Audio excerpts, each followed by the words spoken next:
2100 is cheaper, but 3200 is faster.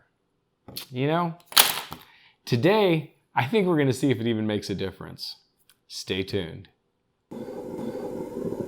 It's kind of hard to brag about having 2133. Today, we're going to answer the most asked question of all times. This has been a trending question for years. Actually, it really hasn't. But one trending question is the question, what do men want? And for the ladies out there, we're not that complicated, honestly. But this question still is important. We're going to answer the question if enabling XMP actually makes a difference to gaming performance. Does having faster memory improve your frame rates? And today, we're going to find out if it does, at least in this specific use case. I have a little prediction ahead of time, and we'll have to wait and see if I'm right, but I think it actually is going to help performance a little bit, but I don't think it's going to be a lot. But we're going to have to wait until we get to the benchmarks to find out.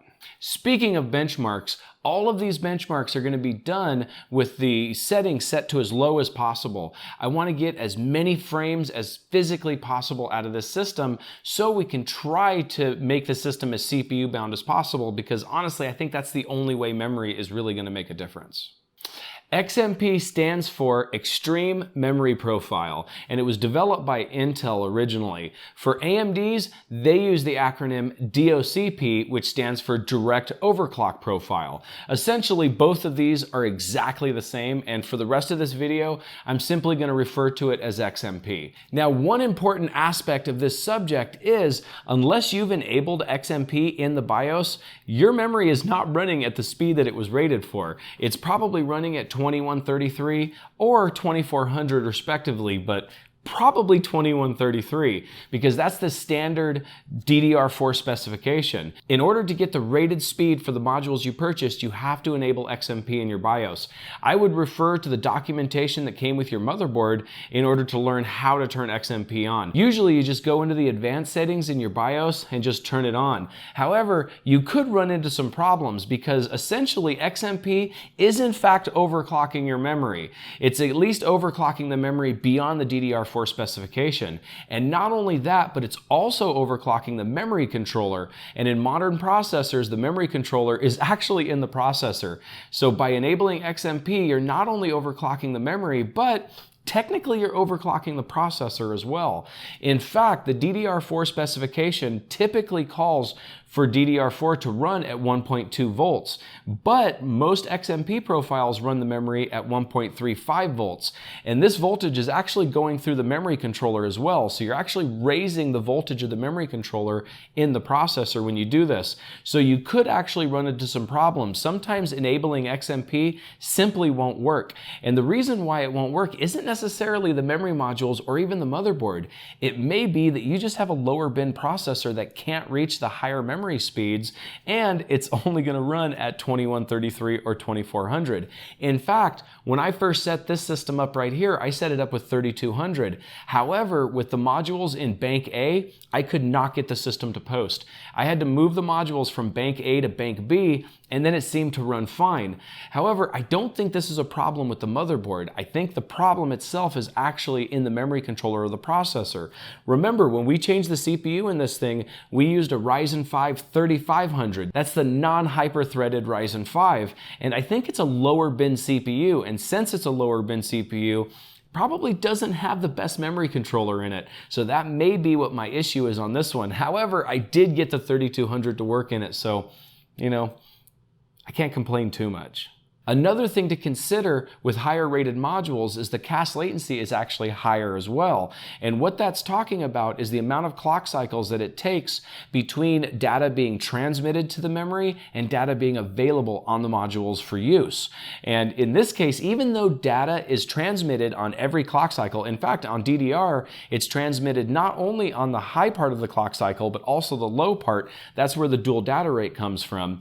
In this case, you actually have to wait for 16 clock cycles before that data is actually available on the module to be used by applications or things of that nature. So there's a delay between the data being transmitted to the module and the data being available on the module. And in cases of 2133, usually you have a couple clock cycles, or at least in this case, one clock cycle faster while that data is available. And that does help. However, the fact that the memory, the I/O bus for the memory is running faster, that usually makes up for it, so that's typically not going to be a problem. However, in certain applications, it actually may become a problem. So now, let's take a look at some of the benchmarks and see what the results we got were. The first game we're going to look at today is Black Mesa. Now, this one I was expecting to show a considerable difference, especially since this one can hit a pretty good frame rate. With XMP turned off, we had an average FPS of 82.9. We also had a 1% low of 62.1. Now, on the other side, as soon as I turned XMP on, I was expecting to at least see a substantial difference, at least something measurable. However, the average FPS with XMP on is exactly the same at 82.9. The 1% low was 82.1, exactly the same. XMP obviously doesn't make that much of a difference in this game, but let's see how it does in other games. Let's move on to the next one. The next game we're looking at today is CSGO. CSGO already gets a really high frame rate, and this I think is going to really help when it comes to being able to determine if turning XMP on is going to make any difference. With XMP turned off, we got an average FPS of 132.7 with a 1% low of 66.8. Since CSGO ran at such a high frame rate, I really think XMP in this case is going to show a pretty substantial difference. And in this case, it actually did. The average FPS with XMP turned on was 149.9. That's over a 17 FPS difference with XMP off compared to it turned on. And it also got a 1% low of 66.8. So the 1% low was exactly the same, but the average frame rate was quite a bit higher. So obviously, CSGO, if this is your game, then going with faster memory really does seem to help in this case. Now, let's see how the next benchmark did. The next game we're looking at today is GTA 5. With XMP turned off, we scored an average FPS of 73.3 with a 1% low of 58.1. So considering the fact that these open world simulations tend to be really heavy on the processor, I was expecting to see at least some kind of a boost by turning XMP on. However, once we turned on XMP, we got an average FPS of 71.6. It's actually a few FPS lower than without XMP. And I think I might have a reason why. The 1% low was 55.9. However, the 0.1% low was 1.6. This is compared to without XMP, our 0.1% was at 54.8. So with this in mind, I think there might be another issue going on here, and I'll go ahead and cover that later on in the video. The next game we're going to look at is Red Dead Redemption 2. With XMP turned off, we scored an average FPS of 43 with a 1% low of 34. And since Red Dead Redemption 2 is another open world simulator, I was expecting both of these games, GTA 5 and Red Dead Redemption, to perform fairly well with XMP turned on. However, that isn't the case. We got an average FPS with XMP turned on of 42.6. Now that isn't much of a drop, but it's still a drop with faster memory. We also got a 1% low of 31.1. However, like before, our 0.1% was 2.9 compared to 31.1 without XMP. So this is actually kind of becoming a pattern where our 0.1% low is really, really low. And I think it's actually dragging the average FPS down. And like GTA 5, I'm going to go ahead and cover that at the end of the video. Now the next game we're going to look at today is Shadow of the Tomb Raider. I added this one back in because I followed a few videos on this subject and it showed the best improvement in this game specifically. So I wanted to recreate it to see if I got any improvement in this game as well. However, with XMP turned off, we got an average FPS of 41.9 with a 1% low of 31.6. However, hoping for at least one game other than CSGO to have good results in this test, with XMP turned on, unfortunately, it just didn't pan out. We got an average FPS of 42 with a 1% low of 31.6. Now, this is an increase, but it's only an increase by 0.1 FPS. So in reality, it isn't any better with XMP on or off. So these benchmarks really aren't looking great when it comes to benefiting from XMP. And you know, there's a couple reasons why I think that is. Let's go over that right now. Well, really didn't make that much difference now, did it?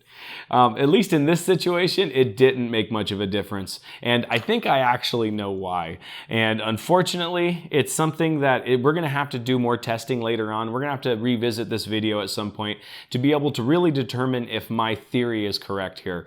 But for the most part, really didn't make any difference, except for obviously CSGO. We got a substantial frame rate improvement in CSGO. We got 17 frames a second, which honestly, that isn't that bad. With all the other games though, honestly, it really wasn't that big of a deal. In fact, it made hardly any difference at all. However, I did notice in several of the games, like GTA 5 and Red Dead Redemption 2, we did get a really, really low 0.1% low. And I think that might actually be a clue. There's a possibility that maybe the memory controller in this thing really can't handle 3200, and maybe it's having a problem with the memory. I have ran this thing under some memory tests and it passes them with flying colors.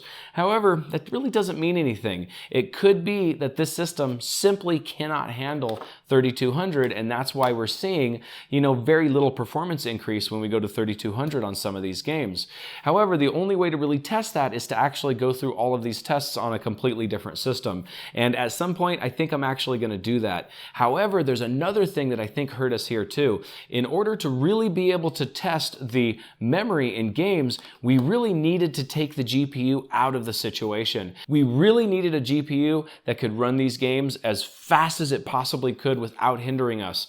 Unfortunately, the 750 Ti in this system simply didn't do it. I think this Ryzen 5 right here can take all the abuse that this 750 Ti can throw at it and just chill. Because really, as I did all these tests, the CPU barely broke 50%. So we're definitely GPU limited right now, and that's really not going to give us a great test of the XMP profiles. So, however, if you have lower end hardware, or if you're lacking a good graphics card right now, then faster memory may actually not make a difference. So this is helpful in that case. If you have a lower end system that has a lower end graphics card, then maybe save your money on memory right now and put it towards a graphics card when you have one available. But if you guys have any suggestions on how we could make this test better, or things that you'd like to see me try, then definitely leave a comment down below. I'd like to hear your guys' input on how we could actually make this test better. And if this video was helpful to you, then please like this video. And don't forget to subscribe to my channel and hit that bell icon so you can be notified of future videos. I post a new video every week. And hey, before you go, check out a couple of these videos. Have a great day.